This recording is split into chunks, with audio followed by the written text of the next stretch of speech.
पहले इस बार का जो पेपर आया ना, उसमें देखते हैं जितना हम पढ़ाया अभी 4-5 क्लास में उससे होता है कि नहीं। पहले ये तो देखते हैं। एक क्वेश्चन है, लिखिए ज्वाइंट प्रोडक्ट बाई प्रोडक्ट। आप लोग से हो जाना चाहिए। Question number 1B, May 2014। Question number 1B, May 2014।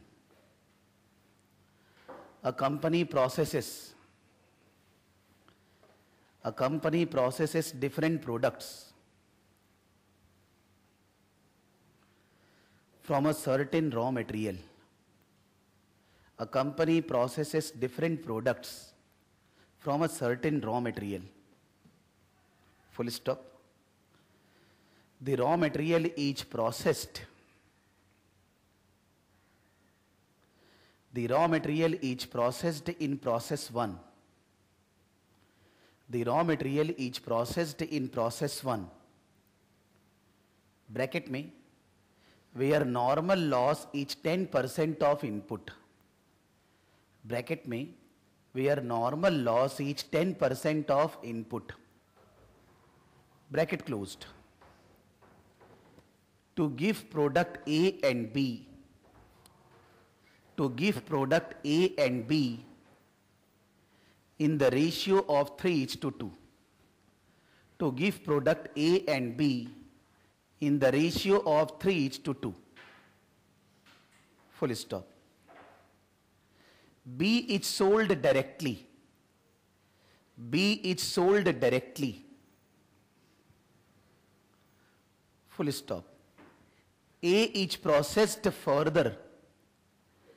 A is processed further in process 2. A is processed further in process 2. Bracket में, where normal loss is 12.5% of output. Where normal loss is 12.5% of output. Bracket closed.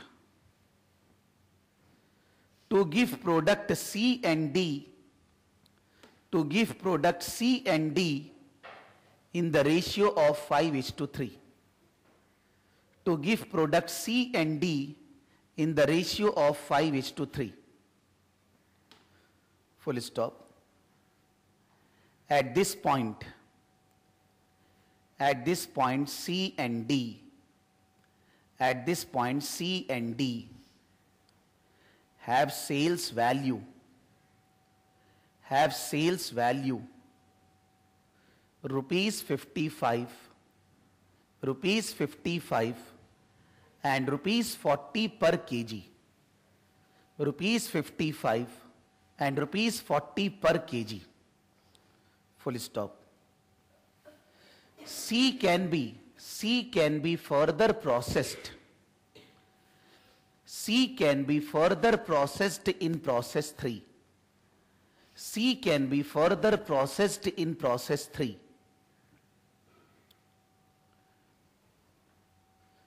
With processing cost, C can be further processed in process 3.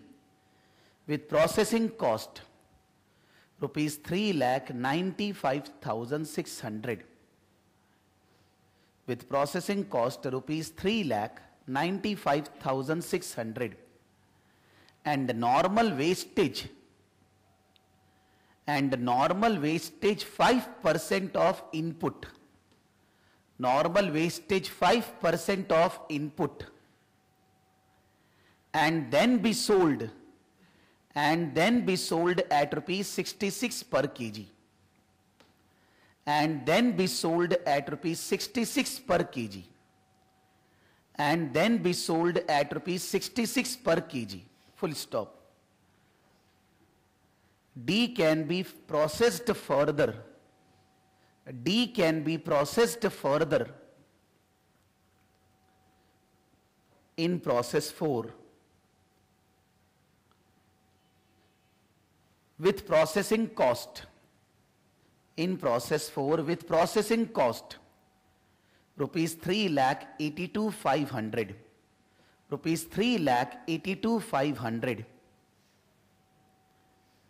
and normal wastage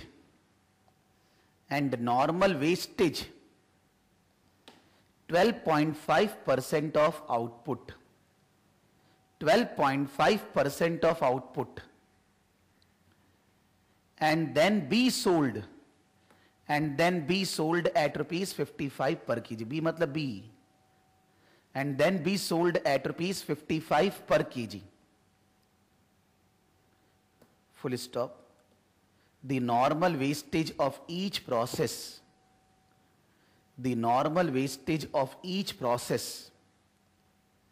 has no realizable value.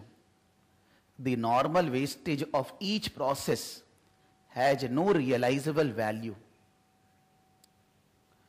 Full stop. During the production period,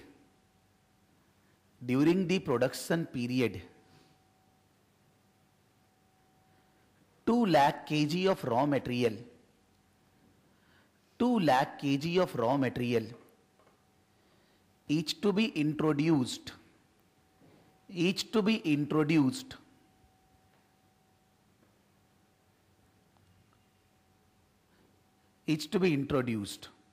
full stop, using incremental cost revenue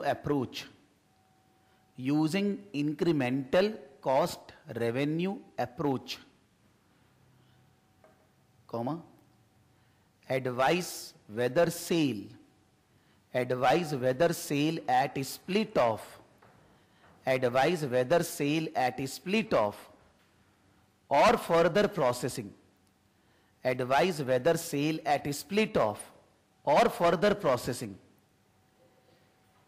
is better for each of product C and D. Is better for each of product C and D.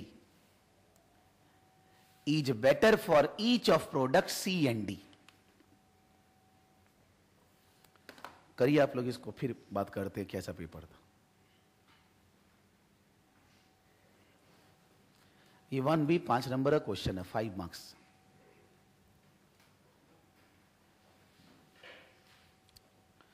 जो मैंने बोला कि 3-4 term से joint product, by product, incremental approach से generally exam में हर बार दे रहा, फिर दे दिया। 3-4 टर्म से हर बार देते।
क्या करना है?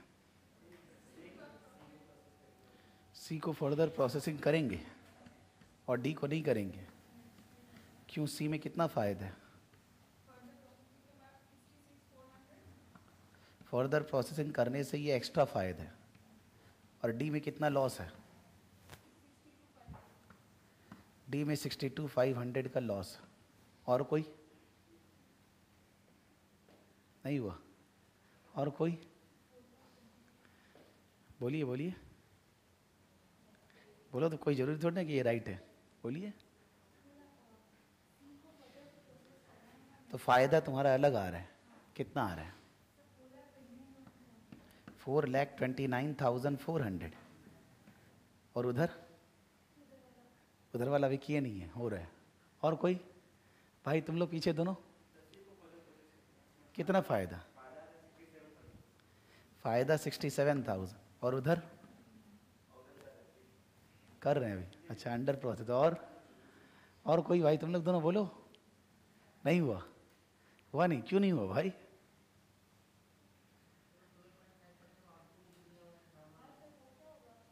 तो क्या होगा? आप ही बोलेंगे। अरे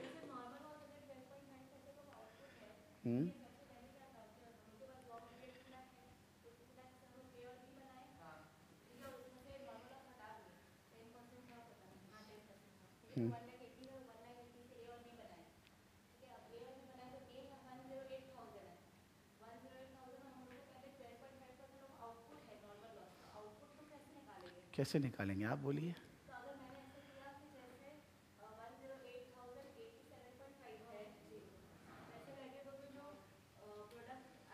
जीरो मिलेगा। हाँ। और कोई? और आपने भी ऐसे ही किया है क्या? आपने कैसे किया ये निकालने के लिए? माने 108 जो आया आपका, उसमें से लॉस कैसे निकाला आपने? हाँ,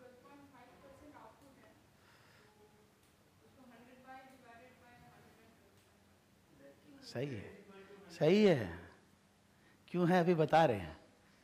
100/112.5 वैसे ही कर रहे हैं, बिकॉज उसी तरह से लॉस। उसके बाद कैलकुलेशन मिस्टेक किए होंगे तो बात अलग है। क्यों होगा बताएंगे ना, एक सेकंड रुकिए तो सर। नहीं सर, रॉन्ग है। क्यों रॉन्ग है बता रहे हैं, रुकिए। सबसे पहला बात ये है कि नॉर्मली पेपर में क्या है, ऐसे समझ लो ये क्वेश्चन है, लगेगा 5 नंबर के लिए इतना ज़्यादा बड़ा नहीं क्या? ठीक है, तो ऐसा क्वेश्चन एक और है, रेलेवेंट कॉस्ट का है। रेलेवेंट कॉस्ट में क्या किया है, 1.5 पेज थ्योरी लिखा है। 1.5 पेज में कुछ कॉस्ट लिखा, कुछ ऐसे लिखा, फिर एक टेबल बना दिया और टेबल बना के 6-7 पॉइंट लिखा, 8 पॉइंट। 8 पॉइंट में खर्चा का वैल्यू लिख दिया। बोल रहे कि वो रेलेवेंट है कि नहीं, यस नो। और फिर उसके बाद बोल रहे वो रेलेवेंट है तो वो कौन सा रेलेवेंट कॉस्ट है, अपॉर्चुनिटी है, इंक्रीमेंटल है। अगर वो इररेलेवेंट है तो वो कौन सा है, संक है, कमिटेड है, कौन सा है। तो अब स्टूडेंट को जब टेबल बना के दिया हुआ है तो आपको क्या आंसर देना है? आपको तो पूरा पढ़ना है। पढ़ने के बाद जो क्वेश्चन है वो क्वेश्चन में लिखा हुआ है कि ये खर्चा कौन सा है, रेलेवेंट है कि नहीं। तो कौन सा है, मान लीजिए आपने बोला संक कॉस्ट, तो आप आगे क्या बोलोगे? अगर वो संक कॉस्ट है तो क्या है, इररेलेवेंट। आपको तो इतना ही लिखना है, यानी कि आपका सारा टाइम किस में जाने वाला, पढ़ने में। आंसर लिखने में तो आपको कुछ बकबक करना नहीं है। आपको जो कॉस्ट है पॉइंट नंबर 1 दे दिए, वो भी नहीं लिखे जो वो लोग पेपर में लिखा, हम वो क्यों लिखे। पॉइंट नंबर 1 ये भाई संक है, ये इररेलेवेंट हो गया। पॉइंट नंबर 2 ऐसे करके 8 बार लिखना है, 8 नंबर है। अब आप उसके अंदर कारस्थानी बकर चकर करोगे तो फिर पेपर छूटेगा ही ना। तो एक मेन प्रॉब्लम स्टूडेंट के साथ है कि जो पूछा जाता है वो ध्यान ही नहीं देते। ठीक है, उसको अपना मर्जी से बस जो आता है वही लिखेंगे, तो आप उसमें टाइम वेस्ट कर रहे हो। दूसरा, आपने जब अभी सम चालू किया कितना बार रीड किया होगा? बार बार रीड करके बार बार कैलकुलेटर, बार बार रीड करके बार बार कैलकुलेटर। ये किस लिए यार? कॉन्सेंट्रेट करिए थोड़ा। अगर आपको लग रहा है रीड करने के टाइम पे कुछ चीज भूल जा रहे हैं तो आप ऐसे क्यों नहीं लिखते हैं, प्रोसेस 1 के अंदर 2 लाख kg मटेरियल लगेगा, ए और बी बनेगा 3:2 रेशियो में। पढ़ने के बजाय चुपचाप से लिख ही लो ना, कितना बार पढ़ेगा? एक बार पढ़ रहे हैं फिर लिख रहे हैं, कैलकुलेटर में कुछ किए फिर पढ़ रहे हैं, तो ऐसे करके 20 बार तो एक क्वेश्चन को पढ़ रहे हैं। और अभी तो एग्जाम नहीं है तब, एग्जाम के टाइम पे तो ऐसा माथा नहीं खराब होता है कि एक ही चीज को बार बार पढ़े जा रहे हैं। थोड़ा सा फोकस इंक्रीज करना होगा ना, कि when you are reading and you are not able to resistance in your mind, आप 2 लाइन पढ़ते तीसरा में 2 लाइन भूल जाते हैं, तो थोड़ा लिखिए उसको, start writing, this is called rough working. आप रफ वर्किंग कर रहे हैं, एग्जामिनर को ये दिखा नहीं रहे हैं, आप वहीं पर लिखेंगे लेकिन एग्जामिनर नहीं चेक करेगा, बिकॉज आप क्या लिख रहे हैं, रफ वर्किंग। जब क्वेश्चन कर रहे हैं तो थोड़ा सा स्ट्रैटेजी चलाना होगा ना। क्वेश्चन पढ़ रहे हैं, थोड़ा लिखना चालू कर दिए। क्वेश्चन पढ़ रहे हैं, कौन सा एरिया से है, क्या चीज बात हुआ था, और क्वेश्चन पढ़ रहे हैं तो पूछा हुआ क्या है। ये मैंने पहले क्लास में बोला कि अगर आपको लगता है पूरा स्टोरी पढ़ने के बाद लास्ट में क्या पूछता है उसमें फोकस हट जाता है, तो पहले लास्ट में रिक्वायरमेंट ही पढ़ लीजिए, भाई क्या पूछा है। रिक्वायरमेंट पढ़ लेंगे तो फोकस बरकरार रहेगा ना कि हमको ये निकालना है, नहीं तो आप सारा चीज करने लग जाएंगे। तो क्वेश्चन में क्या है कि अल्टीमेटली आपको फर्दर प्रोसेसिंग करना है कि नहीं, तो वो तो 3 लाइन का आंसर होता है, incremental revenue, incremental cost, incremental gain, finish. अगर इंक्रीमेंटल रेवेन्यू में से इंक्रीमेंटल कॉस्ट लेस करेंगे, पॉजिटिव आएगा तो फर्दर प्रोसेसिंग करेंगे, नहीं तो नहीं करेंगे। प्रेजेंटेशन आंसर का तो 3 ही लाइन है भाई, जितना ही आप पढ़ लीजिए। इंक्रीमेंटल रेवेन्यू लिखना है, इंक्रीमेंटल कॉस्ट लिखना है, नेट निकालना है। 2 कॉलम बना लिया जाएगा, बिकॉज सी और डी का फर्दर प्रोसेसिंग का बात हो रहा है, तो 2 कॉलम बना के आपको ये 3 लाइन प्रेजेंट करना है, वो आपका आंसर है। बिकॉज क्वेश्चन का मार्क्स भी तो 5 ही नंबर है ना, तो ज्यादा दिमाग तो लगाना नहीं है। आप सोचेंगे 5 नंबर के लिए 5 पन्ना का आंसर है, तो वो लोग बेवकूफ तो है नहीं कि वो लोग 3 घंटा में आपसे 5 नंबर के लिए 5 पन्ना कराएंगे, ऐसा है नहीं। मतलब पेपर बहुत छोटा सा ही है, लेकिन सब जगह डिटेलिंग बहुत है, तो ऐसे पन्ना गिनती करेंगे बहुत ज्यादा है, लेकिन सबका आंसर छोटा छोटा है। मतलब कोई 8-10 नंबर का प्रॉब्लम है तो भी छोटा छोटा आंसर है, सब छोटा छोटा आंसर से, यानी कि अगर जो पूछा जाए वो करें तो जल्दी पेपर होएगा। आप अगर बक बक लिखते रहेंगे बेकाम का जो पूछा ही नहीं है तो पेपर छूटेगा ही। अब मेरा तो पहला क्लास से, या कितना बार 1000 बार हम बोलते हैं कि पेपर छोड़ना नहीं है, पेपर पूरा कितना बार और हम बोले। और अगर फोन भी आता है ना कि कल एग्जाम आज, तो भी हम लास्ट में फोन रखने के पहले यही बोलते हैं, भाई पेपर छोड़ना मत, यही बोलता है और कुछ नहीं बोलता है। लेकिन फिर भी सुनने को क्या मिलता है, छूट गया। और वो भी कोई 5-7 नंबर नहीं, 15 नंबर, 20 नंबर, 25 नंबर, बहुत लेंदी था। ये हर बार कई बात है। इसका बहुत सारा कारण है कि जब हम लोग सम्स कर रहे हैं क्लास में, तो समझ लो हम कोई सम करने दिया, अब कोई जन है वो सम को पढ़ता ही नहीं है, उसको एग्जाम के दिन ही खाली करने का मन है, उस दिन नहीं होएगा भाई, आपको यहां भी तो करना होएगा। आप इसको भी एक एग्जाम ही समझिए, हर दिन आते हैं, कोई सम बोला जा रहा है पढ़ने के लिए, जल्दी से पढ़िए, अच्छे से उसका एनालिसिस करिए। जब आप हैबिट करेंगे डेवलप, तब तो होएगा ना। कि हम लोग क्या करते हैं, कॉपी में लिखा हुआ एक लाइन ही नहीं लिखते 10 मिनट तक, जबकि 5 नंबर का सम तो 10 मिनट के अंदर हो जाना चाहिए ना। 1 मिनट ज्यादा ही बोल रहा हूं, 5 × 1.8, बिकॉज अगर आपसे 5 नंबर का सम 10 मिनट में नहीं हो रहा है, वो 100 मिनट में भी नहीं होएगा। आप चाहे देख लेना कोई दिन, वो होना ही नहीं है फिर। तो एग्जाम में ऐसा सोचना होगा कि जो सम नहीं हो पा रहा है, जितना हुआ ठीक है, आगे बढ़ जाते हैं, उसमें दिमाग लगा कि क्या होएगा, ये सब तो सोचना होएगा ना। और ये कॉस्टिंग के साथ नहीं है, अकाउंट्स का पेपर सबका छूटता है, आप चाहे पूछ लीजिए, कॉस्टिंग का पेपर सबका छूटता है, एफएम एसएफएम का पेपर सबका छूटता है। तीनों कौन सा पेपर है, प्रैक्टिकल। प्रैक्टिकल पेपर सारे स्टूडेंट छोड़ के ही आते हैं, क्यों, उनको लगता है वो लेंदी है। इसका मतलब हर बार ही लेंदी रहते हैं, हर ही बार तो स्टूडेंट छोड़ते हैं। और 100 में 99 स्टूडेंट छोड़ते हैं, ऐसा नहीं कि 100 में 10, 90 से 95 स्टूडेंट छोड़ के आते हैं। पास होने वाले कितने होते हैं, 1 या 2, जो पूरा करके आते हैं, बात खत्म है बस। पेपर छोड़े मतलब फेल है। तो आप अगर एग्जाम से निकल के बाद में बाहर बोलोगे मैंने पेपर छूट गया, क्यों छूट गया भाई, इतना बार एक बात बोलने के बाद भी आप वो नहीं सुनेंगे तो कैसे होएगा। I am saying with my experience of last 20 years, हम CA किए, CS किया, CWA, CMA, CFA, बहुत सारे एग्जाम दिए हैं। और हर एक कोर्स करने के लिए एक बार एग्जाम होता है क्या, आप ही दे रहे हैं, CPT, इंटर, फाइनल, ऐसे करके कितना 50 एग्जाम दिया होगा। लेकिन केवल एक ही प्रिंसिपल है, 1 नंबर का भी छोड़ना नहीं। हम केवल यही सीखा कि अगर 100 नंबर का पेपर करेंगे अपने आप पास हो जाएंगे। गलत सही का बात बाद में आता है। You have to do 100 marks paper, because 100 marks जब आप कर रहे हैं इसका मतलब आप पढ़ के आए होंगे, तभी आप कर पा रहे हैं। पढ़ के आए हैं, गलत सही तो आज मान लो मैं एग्जाम में बैठा, मेरे से भी हो सकता है कोई एक क्वेश्चन रॉन्ग हो जाए, ऐसा नहीं हो सकता है क्या। होना नहीं चाहिए। बोलेगा आपसे रॉन्ग हो तो हम लोग से क्या होगा, स्टूडेंट ऐसे पकड़ लेते हैं। लेकिन जल्दीबाजी में तो कोई रॉन्ग हो ही सकता है ना, कैलकुलेशन 2 और 2 4 करना था, 5 लिख दिए भूल के, हो सकता है। तो उसके लिए थोड़ी ना कोई जीरो मिल रहा है भाई। आपके हर 100 नंबर के लिए एक एक नंबर के ऊपर मार्क्स है। मैं समझ लो आपको लाऊंगा उनका इंस्ट्रक्शन कैसे रहता है कि 10 नंबर का अगर क्वेश्चन है 5 नंबर का, तो कहां कहां पर एक एक नंबर दिया जाएगा। तो आपका पूरा रॉन्ग भी है, लेकिन अपने जितने स्टेप राइट किए उसका नंबर मिलेगा। तो अगर आप 100 नंबर का पेपर करोगे, फेल होना मुश्किल है। वो करना चाहेगा तो भी फेल नहीं हो पाओगे। कॉपी चेक करते हैं, जिसका कॉपी में पूरा पेपर किया रहता है उसका 50 से नीचे आ ही नहीं सकता, आ ही नहीं पाता। कितना भी कम हम दे दे तो भी नहीं आएगा, यानी कि वो तो इंडिविजुअली हर एक पेपर में 50 ले आएगा। लेकिन अगर आप छोड़ोगे, मान लो 100 में आपने 75 नंबर का, 25 में तो जीरो ही मिलेगा, आपने किया ही नहीं, हम कहां से नंबर दे। और 75 में भी अगर आपका एक्यूरेसी लेवल डाउन है, वो 40 के नीचे ही आना है। बिकॉज अगर 50% मार्क्स पकड़े कि आपने 50% स्टेप राइट किए होंगे, तो 37-38 ही आया ना, 37-38 फेल। वही अगर 100 किए होते, गारंटी है पास, वो भी 50 के ऊपर। इसलिए थोड़ा घर पे वो प्रैक्टिस करना होगा ना, अभी तो करना होगा कि एग्जाम के दिन ही वो करेंगे कि जो सम दिया जाता है घर पे, मान लो सिंपल है, अपने उसको अच्छा से पढ़े। लेकिन अभी से टेक्निक डेवलप करना होगा। कोई चीज नहीं हो रहा है तो क्लास में सर कैसे करा रहे हैं, क्या सोच रहे हैं, हम इस तरह सोचे, वैसे ही तो होगा ना। और कोई फॉर्मूला तो है नहीं कि भाई मैथ्स चल रहे a plus B the whole square equals to a square plus 2ab plus B square, ऐसे लिखी क्या। This is not costing. थोड़ा बहुत एसएफएम अकाउंट्स में ऐसा है कि आप रट सकते हैं, कर सकते हैं, लेकिन कॉस्टिंग में कहीं भी ऐसा नहीं मिलेगा कि आप सोचेंगे हम रट के चले जाएं और वहां कर ले।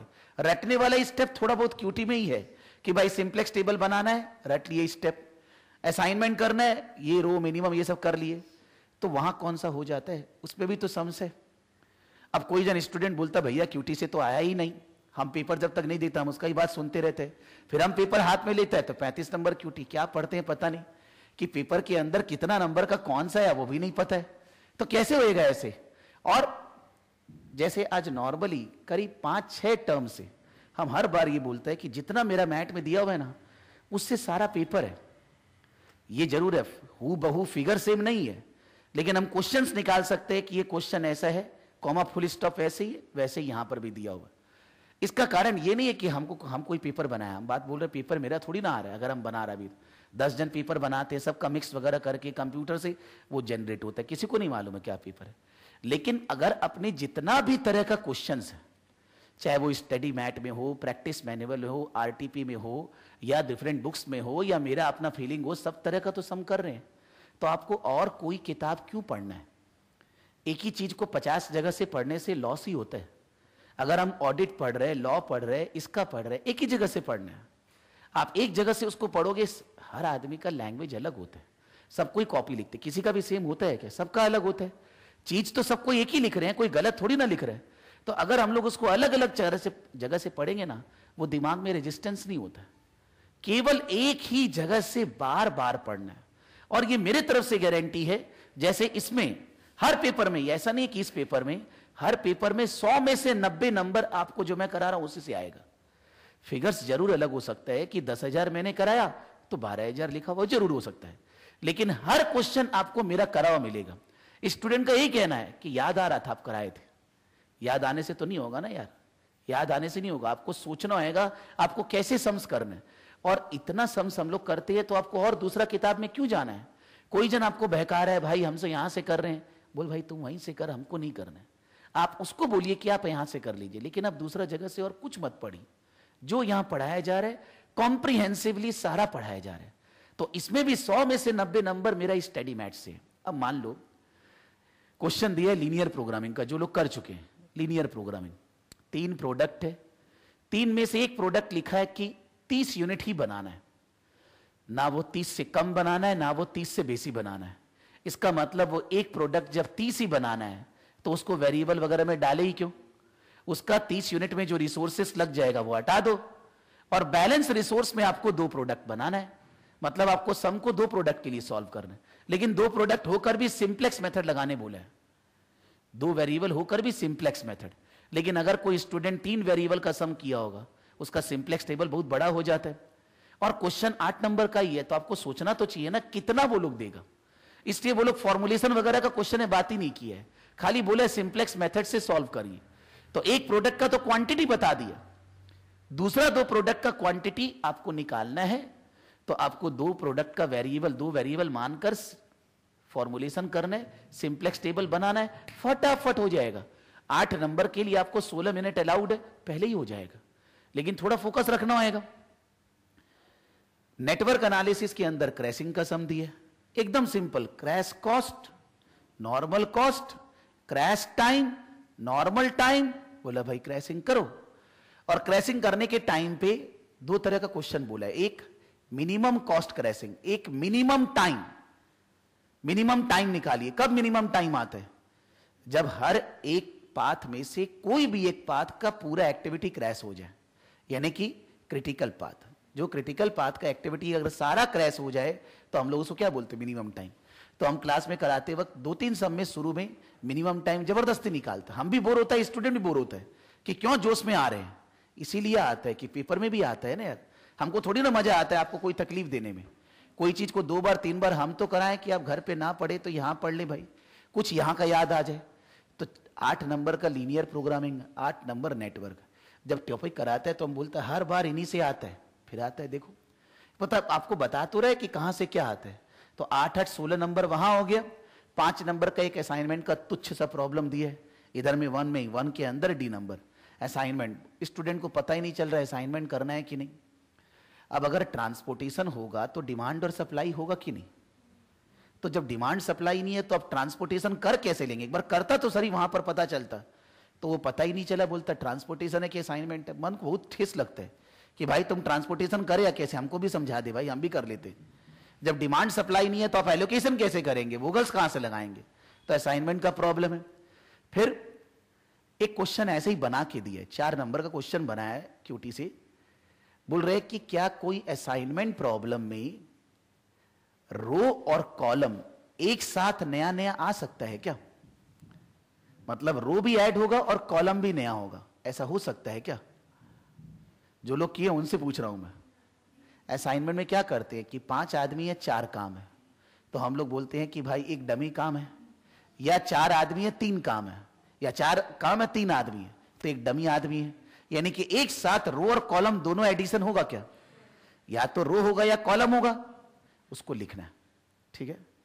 फिर बोल रहे क्या एक से ज्यादा रो या कॉलम ऐड हो सकता है? एक से ज्यादा रो और कॉलम असाइनमेंट में क्यों? अगर 6 आदमी है और 3 काम है तो 3-3 नहीं ऐड हो सकता है, ऐसे क्यों बोल रहे? अरे यानी कि एक एक लाइन लिखना है। पहला लाइन कि भाई खाली रो या कॉलम ऐड होगा, दोनों एक साथ नहीं होगा। दूसरा लाइन एक से ज्यादा रो या एक से ज्यादा कॉलम ऐड हो सकता है, अगर 5 काम है 3 आदमी है तो होगा ना।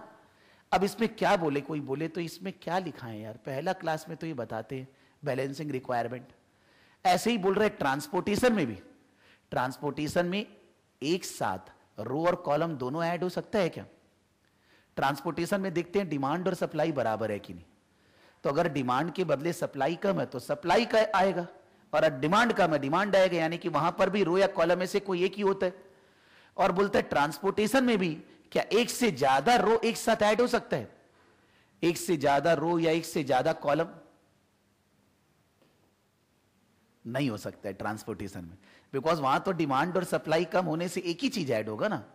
डबल रो या डबल कॉलम असाइनमेंट में आ सकता है, ट्रांसपोर्टेशन में नहीं आ सकता है। तो ये 4 शब्द को लिखने के लिए 4 नंबर दे रहे हैं। आप कोई बोलेगा ये क्लास में तो फिर क्या डिस्कस किए क्लास में, और पढ़े क्या फिर? और थ्योरी भी इस बार घुमा फिरा के नहीं दिया, थ्योरी स्ट्रेट थ्योरी दे दिया। पैरेटो एनालिसिस क्या है सब क्लास में पढ़ाया हुआ है कि आप बढ़िया से पढ़िए सुनिए। जब थ्योरी पढ़ाते हैं ना, कोई घर में जाके नहीं पढ़ता, कोई एक तो पढ़ ले, सुनता ही नहीं है बात कि भाई आप घर में जाके अगर नहीं पढ़ रहे हो, जब मैं थ्योरी पढ़ा रहा हूं, बाद में आप कॉस्टिंग का थ्योरी, ये अकाउंट्स का थ्योरी नहीं है कि आप रट लोगे, एसएफएम नहीं है कि आप रट, बहुत टेक्निकल है। जब थ्योरी पढ़ते हैं बहुत ज्यादा टेक्निकल नॉलेज चाहिए, वो टेक्निकल नॉलेज क्लास में भौंकते रहते हैं, हम चिल्लाते रहते हैं कि भाई ऐसे समझना है, ऐसे लिखता है, एक पैराग्राफ लिखाता है, बोलता है यहां से पढ़ना। 10 क्लास बर्बाद करते हैं अपना 30 घंटा बेकाम का भौंक भौंक के कि 30 आवर थ्योरी पढ़ाए जा रहा है कि कैसे ना कैसे आपको कुछ नहीं पढ़ना पड़े। लेकिन तब आप सोचते हैं जब थ्योरी पढ़ाते हैं एग्जाम तो हमारा है नहीं, तो जिस दिन होगा उस दिन पढ़िएगा, कुछ नहीं समझ में आएगा। आपको उसी दिन मेरे साथ पढ़ना होगा थ्योरी। हम अभी क्यों नहीं थ्योरी चालू कर देते? हम बोला कि जब तक हम लोग का ब्रेन डेवलप नहीं होगा तब तक वो थ्योरी समझाना बहुत मुश्किल है। तो वो थ्योरी को समझाने के लिए आपको उस जगह पहुंचाना पड़ेगा ना मेरे को, तब तक थ्योरी डिस्कस करेंगे। तो जब सिलेबस खत्म होता है तब थ्योरी डिस्कस करते हैं कि सब चीज आपको आता है। और बोलते रहता हूं कि जब मैं थ्योरी पढ़ा रहा हूं आप घर पे साथ साथ मेरे साथ पढ़िएगा, या आपको कोई नोट्स बनाना है बगल में लिखिएगा, तब आपको फायदा होगा। अदरवाइज वो पढ़ना ना पढ़ना एक ही बात है। आपको रटना है तो अब रटते रहिए, कितना रटेंगे? अनगिनत पेज रटना है अपने को, ऑडिट है, लॉ है, इसका है, कितना रटेंगे यार? कोई दिमाग छोटा सा ही है, कहाँ इतना रूम बड़ा, जितना दिमाग नहीं है, इतना सही दिमाग, आप कितना रटेंगे? इसलिए आपको ब्रेन लगाना होगा। तो बोलने का मतलब क्या होगा? बहुत सुंदर पेपर है, बहुत अच्छा नंबर आ सकते हैं अगर कोई ठीक से पढ़े। क्लास में जब 6 महीना पढ़ाया जाता है उस समय 100% एफर्ट्स के साथ पढ़े। और मैं ये भी नहीं बोल रहा हूं कि आप 3 घंटा पढ़ते हैं तो आप 30 घंटा घर से पढ़ के आइए। I said in the first class की 1 से 2 घंटा कम से कम पढ़ के आइए आप। चाहे आपका कोई भी आर्टिकल, सिर्फ जॉब हो, कुछ भी हो, लेकिन आपको 1 से 2 घंटा नेक्स्ट क्लास के पहले पढ़ के आना होगा। जितना पढ़ाया गया उसको रिवाइज करना, जो क्लास में सम कराया गया उसको फिर से लिख के करना। लिख के मतलब क्या? पूरा पूरा मत लिखो, शॉर्ट में लिखो, जिससे कि वो रिवाइज हो जाए। जो होमवर्क दिया गया उसके बारे में ब्रेन लगा के आना, तब तो होएगा ना। और अगर नहीं भी करके आए, मान लो कोई दिन नहीं टाइम था, नहीं कर गए, तो यहां पर पूरा चौकन्ना रहना, बैठ के एकदम 100% सोचना कि हम कोई बात घर से नहीं करके आए, यहां तो हम पूरा दिमाग लगाएं। तो स्टूडेंट घर पे भी नहीं पढ़ता है, यहां पर बैठ के सोते रहते हैं, यहां पर बैठ के कहीं और ही है। तो कंसंट्रेशन थोड़ा बढ़ाना होगा ना। मैं नहीं बोल रहा हूं कि सब कोई खराब है, लेकिन उनके लिए बोला जा रहा है जिन लोग पढ़ते ही नहीं है, तो फिर एग्जाम कैसे अच्छा होएगा? मतलब मेरा एनालिसिस है इस पेपर में 100 से 90 भी आए तो वो भी कम है, 100 में 90 भी आए, ऐसा पेपर है। हर जगह आप क्वेश्चंस कर सकते हैं जो मैं कराया। जो लोग क्यूटी कर चुके एक बार पेपर देखिएगा खोल के कि उसके अंदर क्यूटी कोई सम आपसे बनता है कि नहीं। बिकॉज आप तो घर पे बैठे हैं, जो एग्जाम में दिया बेचारा उसका क्या होगा फिर, आपसे नहीं बनेगा। तो कि हम लोग 6 टॉपिक पढ़े, आपसे क्या बन पा रहे हैं? और कोई टॉपिक नहीं है जिससे क्वेश्चन नहीं दिया। असाइनमेंट ट्रांसपोर्टेशन से, असाइनमेंट से एक सम दे दिया 5 नंबर का, और थ्योरी लिखने दिया असाइनमेंट ट्रांसपोर्टेशन। सिमुलेशन का एक सम दिया है 8 नंबर का, वही क्वेश्चन जो 5 बार आ चुका। भगवान क्या मालूम दूसरा क्वेश्चन बना नहीं है क्या? कि वही बैंक वाला क्वेश्चन कि बैंक में आ रहा है आदमी, आने का टाइम अलग है, सर्विस पाने का टाइम अलग है, वही कॉलम्स, वही वैसे ही। तो और क्या देगा भाई, और क्या देगा? तो एक असाइनमेंट का प्रॉब्लम है, एक सिमुलेशन है, ट्रांसपोर्टेशन है, असाइनमेंट से थ्योरी है, लीनियर प्रोग्रामिंग है, नेटवर्किंग है। कोई छोड़ेगा नहीं कुछ भी, बोले सब देंगे हम। कोई टॉपिक नहीं है जिससे सम नहीं देंगे। बिकॉज हम लोग को जब पेपर बनाने के लिए दिया जाता है तो बोला जाता है please try that all this syllabus should be covered in your paper. जब कॉपी चेक करते हैं तो कमेंट देने के लिए बोला जाता है कि आपको पेपर कैसा लगा, आपको लग रहा है कि कोई एरिया हमने छोड़ दिया। तो स्टूडेंट बोलता है ये इंपॉर्टेंट है, इंपॉर्टेंट कहां से आ गया? हमको तो पेपर बनाने के टाइम पे बोला हुआ है सारा सिलेबस कवर करना है, तो इंपॉर्टेंट कहां से आ गया? कोई एक एरिया नहीं होगा जिसको पेपर में छोड़ा जाए। हो सकता है कोई एक टॉपिक नहीं दिया, वो अलग बात है, लेकिन नॉर्मली ये इंटेंशन है इंस्टीट्यूट का पूरा पढ़ के आए, जिससे पूरा पेपर में हम सब कुछ देंगे जो भी सिलेबस में है, चाहे 2 नंबर का ही दे, हम कुछ ना कुछ तो डालेंगे। तो अब इस क्वेश्चन में क्या है, आपको ये निकालना है कि हम लोग को फर्दर प्रोसेसिंग करना है कि नहीं। तो एडवाइस ये है कि जब इतना सारा बकबक लिखा हुआ है ना, तो थोड़ा सा कैलकुलेशन लिखते रहिए ना। In place of doing calculator में कैलकुलेशन 20 बार टुक टुक टुक टुक, उससे बढ़िया 2 लाइन लिखना चालू करिए कि प्रोसेस 1 में 2 लाख केजी रॉ मटेरियल डाला गया। बोल रहे नॉर्मल लॉस कितना है? 10%। लिखेंगे बाद में एक बार। तो 20,000 केजी का लॉस हो गया, यानी कि आउटपुट कितना बना? 1,80,000 किलो। ये 80,000 किलो ए और बी में बदल गया। ए और बी क्या रेशियो में? यानी कि 1,80,000 बाई 5 इंटू 3 1,08,000, और 1,80,000 बाई 5 इंटू 2 72,000। अब एक बात ध्यान देना, बचपन से ये पढ़ रहे होंगे 10% ऑन कॉस्ट 10% ऑन सेल, लेकिन हर समय क्या सोचते हैं? रट लो, बाई 110 बाई 90 जो है कुछ तो होएगा यार। लेकिन आप ये सोचिए कि भाई आपको ये जो परसेंटेज लगाना है ना, 10% 5% जो भी, किस पे लगाना है? जिस पे लगाना है क्या वो पता है? जैसे यहां 10% लगाना था, किस पे? ऑन इनपुट, तो 2 लाख केजी को इनपुट बोलेंगे कि नहीं? तो जब वो चीज मालूम है तो उस पे लगेगा, जब नहीं मालूम है तो उस पे नहीं लगेगा ना। इतना तो समझो मेरा भाई लोग, मत रटो भाई। कितना रटोगे? ये भी 10% वाला भी चीज रटोगे, क्या होएगा? कोई यही थोड़ी ना आ रहा है। अगर इनपुट पे 10% लगाना है, आपको इनपुट मालूम है तो आपने लॉस निकाल लिया। अब यहां पर लॉस बी तो ऐसे ही बेच देंगे, यानी कि बी का क्वेश्चन ही नहीं है।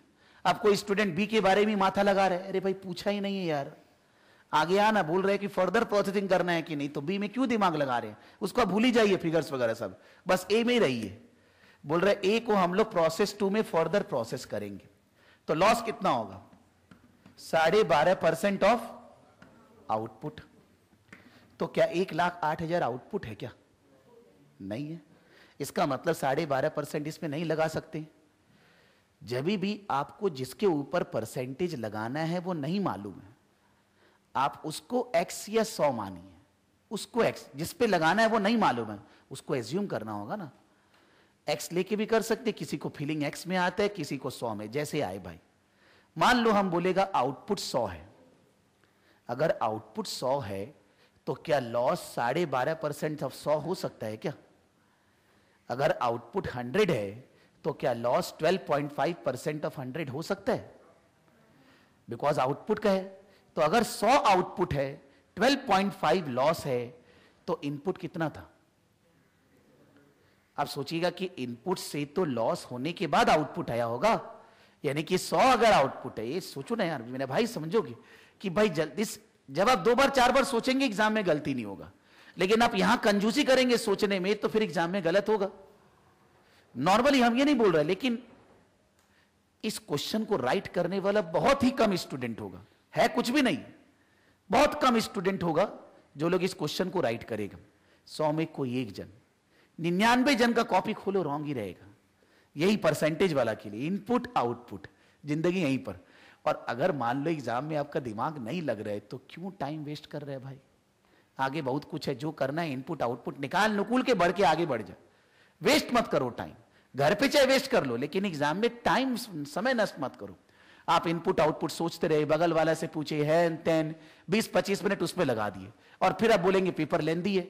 तो लेंदी तो आप बना रहे हैं ना उसको, आप क्यों वेस्ट कर रहे हैं टाइम? जब आपसे नहीं हो रहा है वहां कुश्ती क्यों लड़ रहे हैं? 5 नंबर में ही जीवन है क्या? 95 और पेपर में नहीं है क्या? उसी को लेके बैठे रहना, माथा लगाना, टूक टूक काटना, फिर करना। कितना स्टूडेंट है एक पन्ना किया काट के फिर, अरे वो समय कहां है आपके पास एग्जाम में? जो हो गया ठीक है, चुपचाप आगे बढ़ जाओ, नहीं तो पेपर नहीं होएगा। पेपर कंप्लीट करना है पास होने के लिए, फेल होना मत करो। पेपर छोड़ के आओ, फेल होके आओ, बस वापस देना पड़ेगा एग्जाम। पेपर कंप्लीट करेंगे तो ही पास होंगे। तो अगर 100 यूनिट आउटपुट है तो 12.5 लॉस हुआ, तो इनपुट तो 112.50 हुआ कि 87.5 हुआ? आप ही लोग बोलो। तो इसीलिए रटिए मत बाई 87 बाई, जिस चीज पे परसेंटेज लगाना है वो नहीं मालूम है उसको 100 मानिए। कोई बोलेगा हमको 100 से फीलिंग नहीं आता है, तुम भाई x मान ले कि अगर x आउटपुट है तो लॉस हुआ 0.125x, यानी कि x आउटपुट और 0.125x लॉस हुआ, तो इनपुट कितना हुआ? 1.125x इक्वल्स टू 1,08,000, उससे x आ जाएगा। कैसे भी कुछ तो मानना होगा। आप इस पे लगाओगे या उटपटांग बाई 87.5, जैसा खराब बात है। दैट मीन्स हम लोग रट रहे हैं हर चीज को, वो है ना बचपन से रटे हुए हैं। 20% on cost means 25% on sale. कोई भी स्टूडेंट से पूछ लो फटाफट बोलेगा। क्यों रट रहा है मेरा भाई? क्या 20-25 ही आ रहा है क्या? नहीं आया तो बोलेगा 5% ऑन सेल। अब तो रटा नहीं, अब गया। लो मत रटिए इस बात को, ये एक नॉर्मल बात है जो प्योर मैथमेटिक्स है। उसको तो कॉस्टिंग में क्या बताएं, आपको सोचना होगा जिस पे लगाना है। तो हम लोग यहां आउटपुट निकाले 1,08,000 डिवाइडेड बाई 112.5 इंटू 100, ये कितना आया? 96,000 kg आउटपुट आया। ज्यादातर स्टूडेंट यहां रॉन्ग किया होगा जरूर, और कोई तो किया ही नहीं होगा। नॉर्मली मैंने जिससे पेपर लिया उसने किया ही नहीं, हुआ ही नहीं उससे जिससे लिया है। वो मेरे बिल्डिंग में रहता है, हम उसको कितना बोलता है भाई जब कुछ प्रॉब्लम होगा ऊपर आ जाना, उसको शर्म ही आते रहते हैं। जिसके आए शर्म उसके फूटे करम, बात खत्म, कुछ नहीं हो सकता है। आपको मेरे से अगर प्रॉब्लम है पूछने में तो फिर कैसे होगा? और हम तो ऐसे चिल्लाता ही नहीं यार, आप कुछ भी पूछिए, एकदम बोलिए 2 और 2 4, हाँ मुन्ना भाई ऐसे होता है, हम तो ऐसे ही बोलते हैं, हम कहाँ बोलते हैं। अब नहीं पूछेंगे तो कैसे बताएं? तो उसको करना ही नहीं है। वो करीब 6 बार 7 बार एग्जाम दे चुका है, 6 to 7 टाइम्स ग्रुप 2 का एग्जाम दिया है। पहले कहीं कॉस्टिंग और पढ़ा, फिर बाद में 3-4 बार फेल होने के बाद फिर यहां पढ़ा। यहां पर क्या पढ़ा? 80 क्लास में से 8 क्लास पढ़ने आए हैं, 72 क्लास गायब। और फिर कभी भी पढ़ना ही उसको। अब ऐसा लगता है कि एग्जाम मतलब ऑफिस जाना है, आज पहुंच जाओ, एग्जाम है बस पहुंच जाओ। तो ऐसे पास नहीं होने वाला है। और 80 बार दे लो भाई, गड़बड़ होते रहेगा। आपको सीरियसनेस ही नहीं है कि पास कैसे होएंगे, आपको सोच के जाना है। जो गड़बड़ी है वो जिंदगी भर गड़बड़ी चल रहा है। तो पेपर कुछ किया ही नहीं, वो कैसे पास हुए? उसको मालूम है श्योर शॉर्ट फेल। तो हर बार 2-2 हजार रुपया करके 20,000 रुपया तो इंस्टीट्यूट को दे दिया, क्या फायदा हुआ इससे? अब कोई मान लो कोई जन ठीक से नहीं पढ़ रहा है तो एग्जाम, जैसे सीए में तो फीस 2,000 रुपया लगता है, सीमा में एग्जाम फीस ही है 10,000 रुपया एक सब्जेक्ट का। तो आज वो 3 सब्जेक्ट का एग्जाम दिया, 30,000 रुपया गया। मान लो वो ठीक से नहीं पढ़ गया, बर्बाद। संक कॉस्ट देते ही संक हो जाता है, नेक्स्ट बार फिर कमिटेड हो गया नेक्स्ट बार। ये क्या फायदा है यार?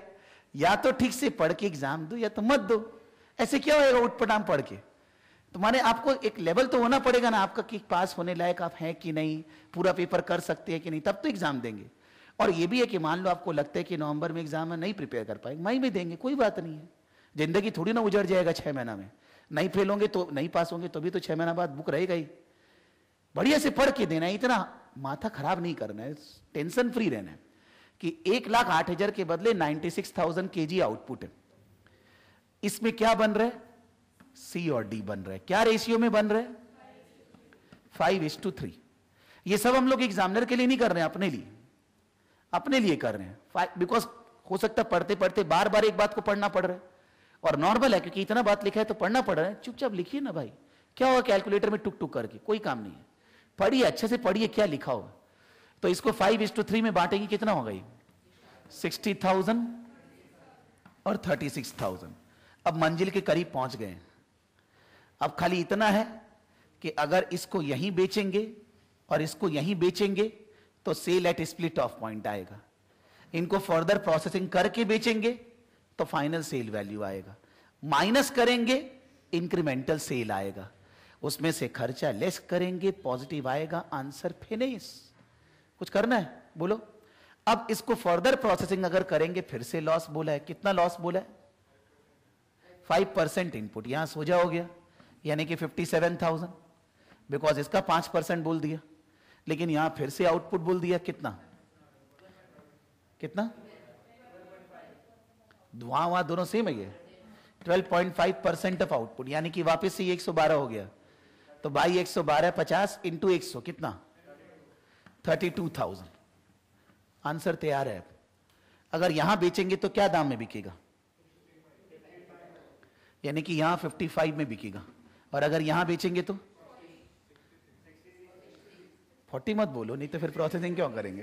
ठीक है, यानी कि ये पहले का सेल, ये बाद का सेल, एक्स्ट्रा सेल। इसमें से जो एक्स्ट्रा खर्चा दिया हुआ है 3 लाख समथिंग, वो लेस करना है। पॉजिटिव आएगा तो हमें फर्दर प्रोसेसिंग करना है। और इधर सेल क्या दिया हुआ पहले? 40 और बाद में। और अगर माइनस करके जो इंक्रीमेंटल सेल आएगा उसमें से इंक्रीमेंटल खर्चा जो लग रहा है वो लेस करेंगे। आप ऐसे ही किए हैं बस, ठीक है, तो गुड। इनका तो आंसर सही है, 5 में 5, 5 out of 5। Incremental sale minus incremental cost, positive होने से फर्दर प्रोसेसिंग करना है, नेगेटिव होने से नहीं करना है।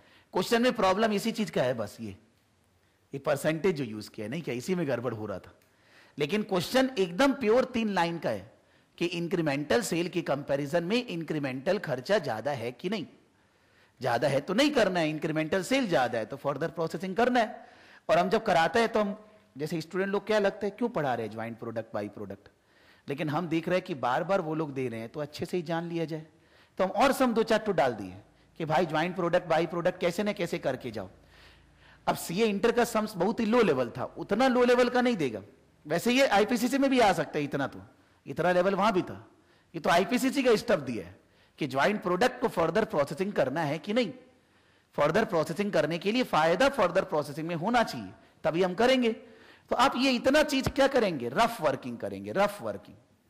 ये अपने समझने के लिए आप कैसे भी लिखिए इधर, उसके बाद आपको आंसर लिखना है sale value at split off point, final sale value, incremental sale minus incremental cost, incremental gain और लॉस। तो सी में इंक्रीमेंटल गेन आ रहा है, फर्दर प्रोसेसिंग करेंगे, डी में लॉस आ रहा है, नहीं करेंगे। आंसर जो ये बोले वो लिख लीजिए, नहीं होएगा तो नेक्स्ट दिन करा दूंगा। सी का इंक्रीमेंटल गेन 66,400 और डी का इंक्रीमेंटल लॉस 62,500। सी का इंक्रीमेंटल गेन 66,400 और डी का इंक्रीमेंटल लॉस 62,500। हम लोग जितना अभी तक पढ़े केवल मैं उसी एरिया की बात कर रहा हूं। ये 5 नंबर है और 8 नंबर का और है, 13 नंबर तो हम लोग 5 क्लास में पढ़ लिए। इन 5 classes we have studied 13 marks of the paper. अब जो रेलेवेंट कॉस्टिंग है उसको लिख नहीं रहे हैं, कुछ नहीं है, तुच्छ है बहुत। सबसे पहले पेपर खोल के यही लिखना चाहिए हमारे ख्याल से, तो अगर ठीक से पढ़ के गए हैं तो 8 में 8 फ्री का 8 नंबर दे रहे हैं। क्वेश्चन यहां से चल रहे, फिर यहां है, फिर टेबल बना दिया, टेबल में लिखा हुआ है टाइप ऑफ कॉस्ट कौन सा है, संक है, कमिटेड है, एब्जॉर्ब्ड ओवरहेड है, हिस्टोरिकल है, कौन सा है, अपॉर्चुनिटी है, कौन सा है, और रेलेवेंट है कि इरेलीवेंट। बकबक लिखने मना कर रहे हैं, बोल रहा बकबक पढ़ने में आपको टाइम नहीं लगेगा क्या, तो लिखेंगे कहां से, तो बोल रहा ये खाली लिखिए एक लाइन, इसके सामने ये कौन सा टाइप का कॉस्ट है, रेलेवेंट है कि इरेलीवेंट है, बस आपको तो 2 शब्द लिखना है। ये भी चाहे आप मत लिखिए, पॉइंट नंबर 1 ये नहीं लिखना आपको, sunk cost irrelevant, point number 2 this answer, finish हो गया। लेकिन आप बकर चकर करेंगे क्या होएगा, तो फिर लगेगा ही ना पेपर लेंदी है। जो पूछ रहा है आप उस पर ध्यान ही नहीं देते हैं, जो नहीं पूछ रहा है सारा ध्यान है, तो नंबर के पेपर तो कंप्लीट नहीं होगा ना। वैसे focus on what they are asking, उन्होंने लिखा है खाली आपको ये बताना है कि ये जो खर्चा मैंने दिया ये कौन सा टाइप है और ये रेलेवेंट है कि इरेलीवेंट, बस इतना बताना है, तो बहुत ही तुच्छ है। सब चीज एकदम बढ़िया से डिस्कस किया गया है क्लास में। देखिए मैं पढ़ रहा हूं, B a company that build houses present the following facts relating to a certain housing contract that it wishes to undertake। कोई भी शब्द का जरूरत पड़ सकता है, इसलिए फिर से पढ़ रहा हूं। B a company that build houses present the following facts relating to a certain housing contract that it wishes to undertake. कोई हाउसिंग कंपनी है, हाउस माने कंस्ट्रक्शन कंपनी है, उनको एक हाउस बनाने का कॉन्ट्रैक्ट मिला है, वो कॉन्ट्रैक्ट को वो लोग को लेना चाहिए कि नहीं वो डिसाइड करना है, ठीक है। अब उस कॉन्ट्रैक्ट के बारे में सारी डिटेल दी हुई है। The CEO and marketing director food and hotel expenses, the CEO and marketing directors food and hotel expenses of 3750 were incurred for a meeting with a prospective client.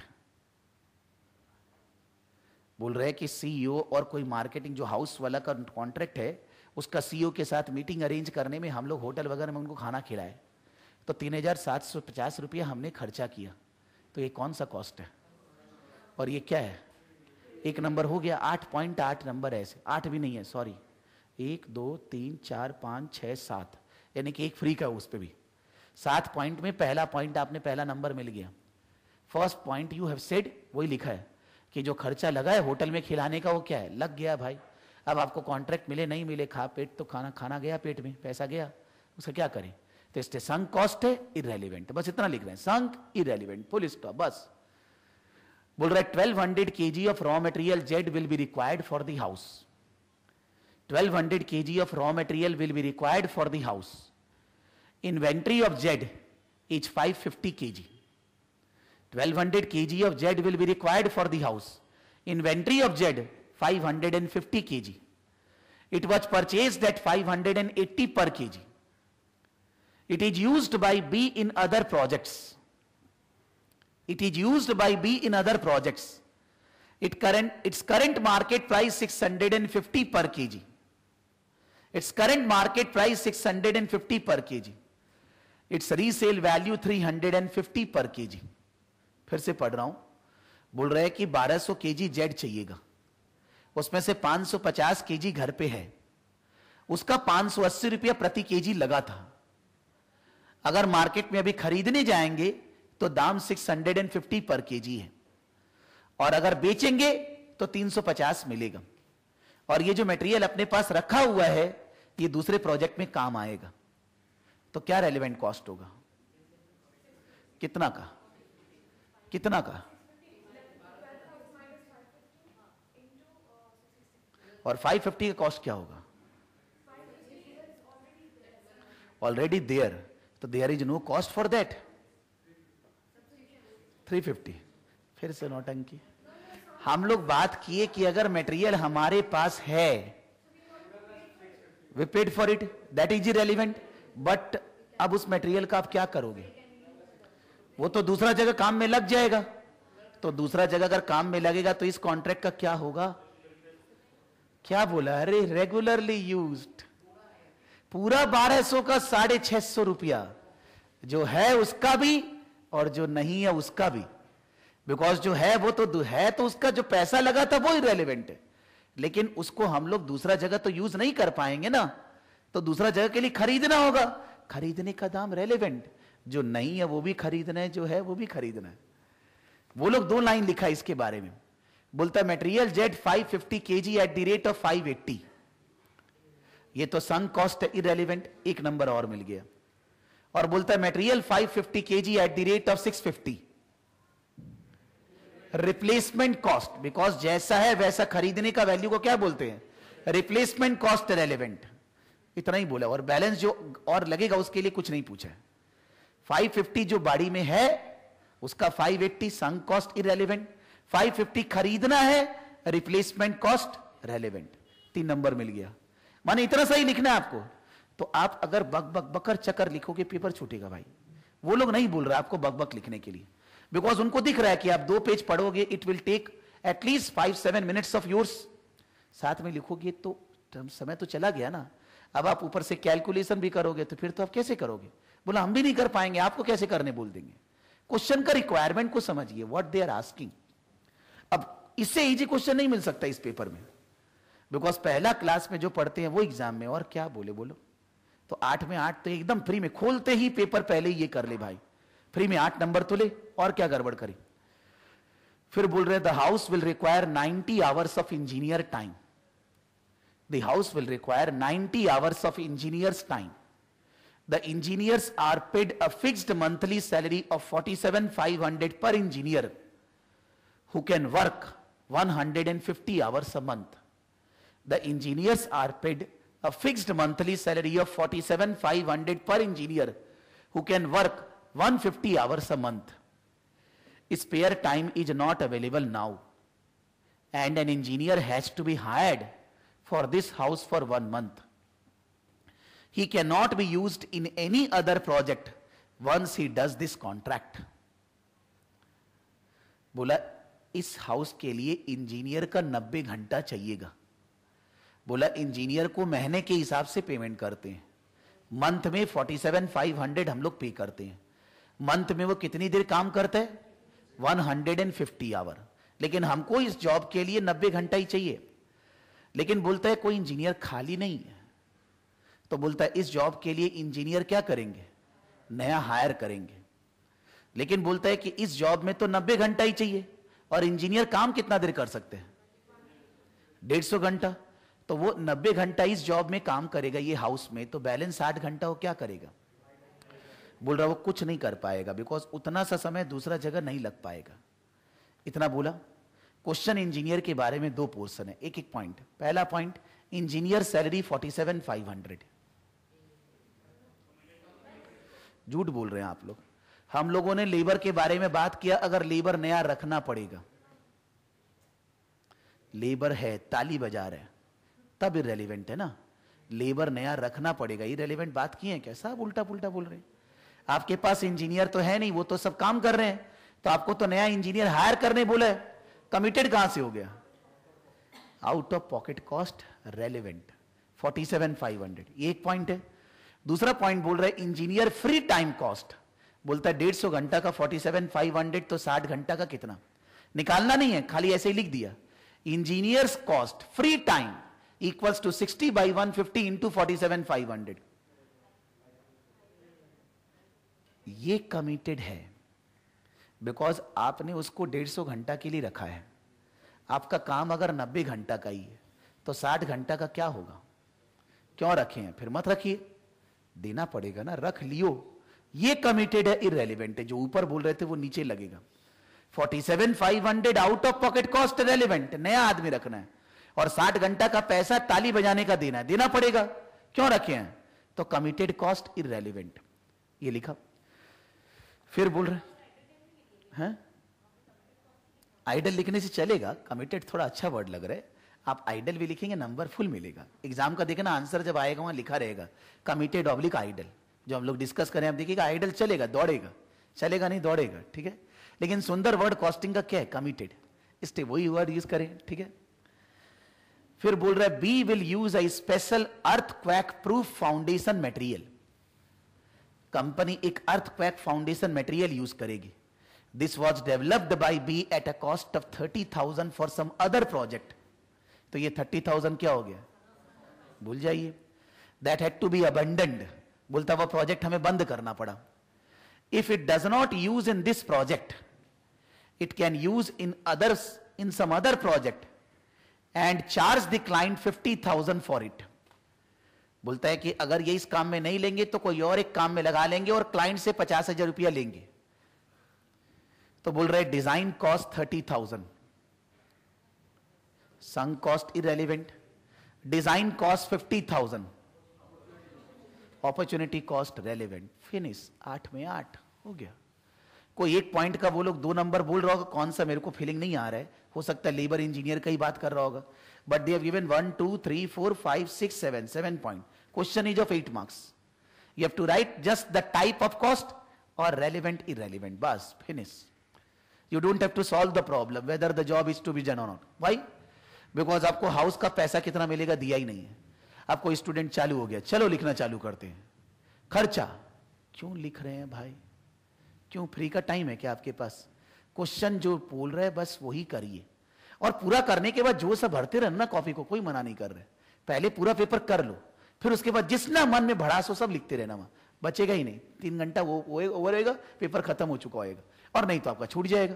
कितना जन का, जब पे कॉपी चेक करेंगे ना, कितना जन का रहेगा बकर चकर, ये अपॉर्चुनिटी है, ये है न तैन है। कहां बोल रहे भाई? बोल रहे हम तो बोल रहे हैं इसका नाम लिख दो और रेलेवेंट इररेलेवेंट बताओ, तो आप क्यों बकबक कर रहे हैं? ये प्रॉब्लम है। पेपर छूटने का एक कारण यही है कि रिक्वायरमेंट को पढ़ते ही नहीं, क्या पूछ रहे। और ये खाली कॉस्टिंग के साथ नहीं है, सब पेपर में है ये। वही जो मैंने बोला, describe, explain, compare, briefly explain, सबका मतलब अलग अलग है। हमको तो जो आता है चालू हो जाइए, इसलिए पेपर छूटता है। What they are asking, evaluate, conclude, सब अलग अलग मतलब होते हैं। तो सबका मतलब को समझ के आपको आगे आंसर देना है ना। थ्योरी में तो और ज्यादा इंपॉर्टेंट है, प्रैक्टिकल में पेपर कंप्लीट नहीं होने के कारण रिक्वायरमेंट के अनुसार पेपर नहीं कर रहे हैं, बस चालू हो जाते लिखना। तो इसलिए अगर गड़बड़ लगे पहले रिक्वायरमेंट को पढ़िए, तब उसके बाद क्वेश्चन पढ़ेंगे। पहले लास्ट में पढ़ लीजिए क्या पूछ रहे हैं, फिर क्वेश्चन पढ़ना चालू करिए, फोकस रहेगा।